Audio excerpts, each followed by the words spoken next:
ನಾನು ಯಾವುದೇ ಕಾರಣಕ್ಕೂ ಇನ್ನು ಟೀಕೆಗಳು ಮಾಡುತ್ತವರಿಗೆ ಯಾರಿಗೆ ಅವ್ರಿಗೆ ಒಬ್ಬರಿಗೆ ಮಾತ್ರ ನಾನು ಮೊದಲಿಂದ ಹೇಳ್ತಾ ಇದ್ದೆ, ಮಾಲೂರು ತಾಲೂಕಿನ ನನ್ನ ಯಾವುದೇ ಪಕ್ಷದ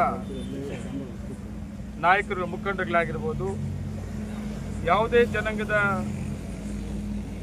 ಜನಾಂಗದವರಾಗಿರ್ಬೋದು, ನನ್ನ ಬಗ್ಗೆ ಏನಾದರೂ ಮಾತಾಡಿದಾಗ ನಾನು ಅದಕ್ಕೆ ಕೌಂಟರ್ ಕೊಡೋದಿಲ್ಲ ಅಂತ ಮೊದಲಿಂದಲೂ ಹೇಳಿದ್ದೀನಿ. ನಾನು ಅವ್ರ ಬಗ್ಗೆ ನಾನು ಮಾತಾಡೋಕ್ಕೆ ಹೋಗಿಲ್ಲ. ಆದರೆ ಈ ವ್ಯಕ್ತಿಯಿಂದ ನಾವು ತಿನ್ನಂಥ ನೋವು, ಅವರೇನು ಮಾತಾಡಿದ್ರು ನಾನೇನು ಮಾತಾಡಿದ್ದೆ, ಎಷ್ಟು ಕಷ್ಟಗಳು ನೋವು ತಿಂದೆ, ಆದರೆ ಇನ್ನೇನು ಇಲ್ಲ, ಸಮಾಧಾನ ಆಗಿದೆ ನನಗೆ. ಇನ್ನು ಮುಂದೆ ನಾನು ನನ್ನ ಬಗ್ಗೆ 1000 ಮಾತಾಡಲಿ, ನಾನಂತೂ ಅವ್ರ ಬಗ್ಗೆ ಮಾತಾಡೋಕ್ಕೆ ಇನ್ನು ಹೋಗ್ಕೂಡ್ದು ಅಂತ ತೀರ್ಮಾನ ಮಾಡಿಬಿಟ್ಟಿದ್ದೀನಿ. ನನ್ನ ತೀರ್ಮಾನ ಏನಂದರೆ, ನನ್ನ ಮುಂದಿನ ಗುರಿ ಏನಂದರೆ ಅಭಿವೃದ್ಧಿ. ಇವತ್ತು ನಮ್ಮ ಸನ್ಮಾನ್ಯ ಮುಖ್ಯಮಂತ್ರಿಗಳು ಸಿದ್ದರಾಮಣ್ಣವರು, ಉಪಮುಖ್ಯಮಂತ್ರಿಗಳು DK ಶಿವಕುಮಾರ್, ಮಾಲೂರು ತಾಲೂಕಿನ ಜನತೆಗೆ ಮತ್ತೆ ನನ್ನ ಪಕ್ಷದ ಎಲ್ಲ ನನ್ನ ಬಂಧುಗಳಿಗೆ ನಾನು ಇವತ್ತು ಧನ್ಯವಾದಗಳನ್ನು ಹೇಳಬೇಕಾಗ್ತದೆ. ಏನು ನನ್ನ 2ನೇ ಅವಧಿಗೆ ಶಾಸಕನಾಗಿ ಮಾಡಿದಾದ್ಮೇಲೆ ನಾನು 248 ಓಟಲ್ಲಿ ಡಿಕ್ಲೇರ್ ಆದರೂ ಸಹಿತ MLA ಅಂತ ನನಗೆ BJP ಅಭ್ಯರ್ಥಿ ಕೋರ್ಟ್ಗೆ ಹೋಗಿ ಕೋರ್ಟಲ್ಲಿ ನಾನು 2.5 ವರ್ಷ, ಅದು ಹೈಕೋರ್ಟ್ ಆಗಿರ್ಬೋದು, ಸುಪ್ರೀಂ ಕೋರ್ಟ್ ಆಗಿರ್ಬೋದು, ತುಂಬ ನೋವು ತಿಂದಿದ್ದು ಕೂಡ ನಾನು. ನನ್ನ ಜೊತೆಗೆ ನನ್ನ ತಾಲೂಕಿನ ಜನತೆ, ನನ್ನ ಅಭಿಮಾನಿಗಳು ಮತ್ತೆ ನನ್ನ ಪಕ್ಷದ ಎಲ್ಲ ಮುಖಂಡರುಗಳು, ನನ್ನ ಕುಟುಂಬ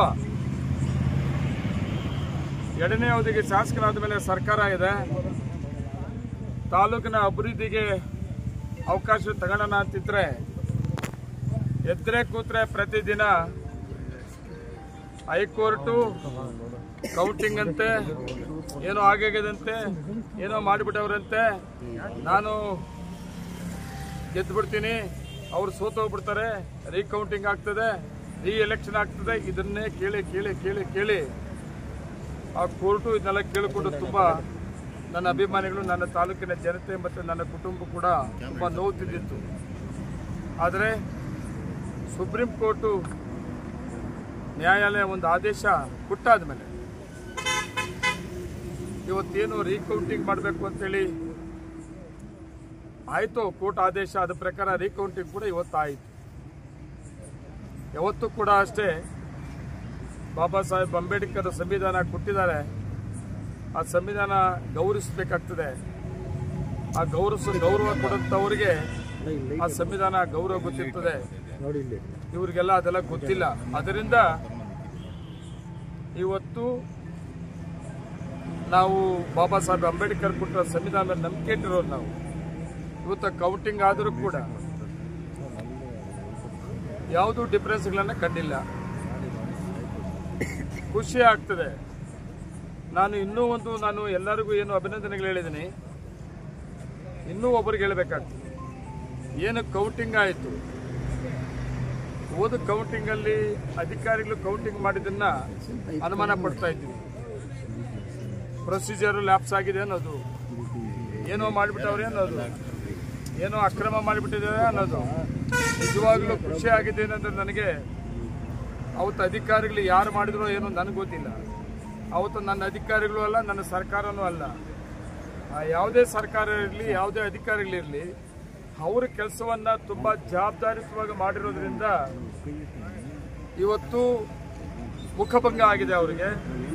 ನಾನೇನು 2.5 ವರ್ಷ ನೋವು ತಿಂದಿದ್ದೆ, ನನ್ನ ಕಾರ್ಯಕರ್ತರು, ನನ್ನ ಕುಟುಂಬ ನೋವು ತಿಂದಿತ್ತು. ಇವತ್ತು ನನಗೆ ನ್ಯಾಯ ದೊರಕಿದೆ, ನ್ಯಾಯಾಲಯದಿಂದ ನ್ಯಾಯ ದೊರಕಿದೆ. ಅದೇನೇ ಆದರೂ ಕೂಡ ಮಾಲೂರು ತಾಲೂಕಿನ ಇತಿಹಾಸ ನಾನು ಮತ್ತೆ ಮತ್ತೆ ಹೇಳ್ತಾ ಇದ್ದೆ. ಇದು ಮಾಲೂರು ತಾಲೂಕಲ್ಲಿ ಮೊಟ್ಟ ಮೊದಲ ಇತಿಹಾಸ ಇದೆ.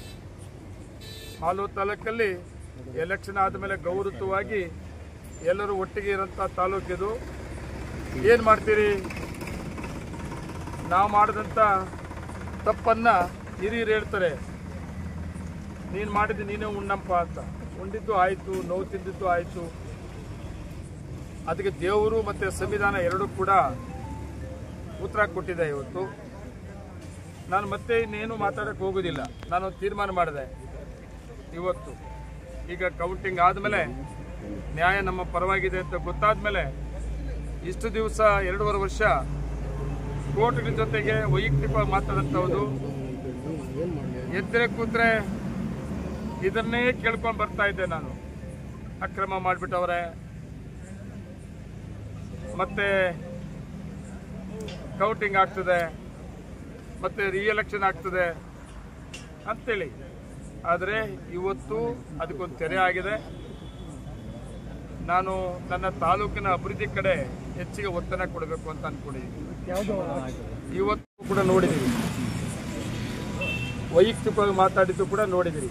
ಇವತ್ತು ವೈಯಕ್ತಿಕವಾಗಿ ಮಾತಾಡಿದ್ದು ಜೊತೆಯಲ್ಲಿರೋನ್ನ ಏನು ಆಗೋಯ್ತು, ಇನ್ನೇನು ಕಮ್ಮಿ ಇಲ್ಲ, ಇನ್ನು ಬಂದ್ಬಿಡ್ತದೆ, ನಾಳೆ ನಾಳಿದ್ದು MLA ಗಿಂತ ನನಗೆ ಬಂದ್ಬಿಡ್ತದೆ ಅಂತೇಳಿ ಹೇಳ್ಕೊಂಡು ಓಡಾಡ್ತಾ ಇದ್ದು. ಪಾಪ ಅವ್ರ ಜೊತೆಲಿರೋರು ಕೂಡ ನೋಡಾಯ್ತು.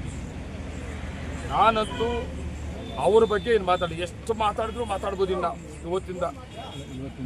ಇವತ್ತಿಂದ BJP ಅಭ್ಯರ್ಥಿ ಸನ್ಮಾನ್ಯ ಮಾಜಿ ಶಾಸಕರಾದ ಸನ್ಮಾನ್ಯ ಮಂಜುನಾಥ ಗೌಡರು, ನಿನಗೆ ಇವತ್ತು ನ್ಯಾಷನಲ್ ಪರ್ಮಿಷನ್, ನಿನಗೆ ನನ್ನ ಬಗ್ಗೆ ನೀನೇ ಬೇಕೋ ಮಾತಾಡು, ನಾನು ಮಾತ್ರ ಇನ್ನು ಪುಟ್ಟಕ್ಕನಲ್ಲ ನೀನು.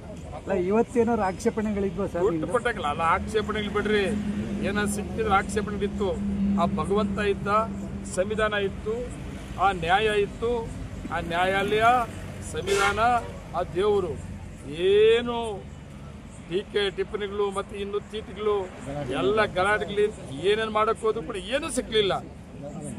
ಏನಂತ ಬಂದು ಹೇಳ್ತಾರೋ ನಿಮ್ಗೆ ಹೇಳ್ಕೊಳ್ಳಿ, ಏನೂ ಇಲ್ಲ. ನಾವು ಏನು ಅಂದ್ಕೊಂಡಿದ್ವಿ ಅದ್ರ ಪ್ರಕಾರ ಆಗಿದೆ.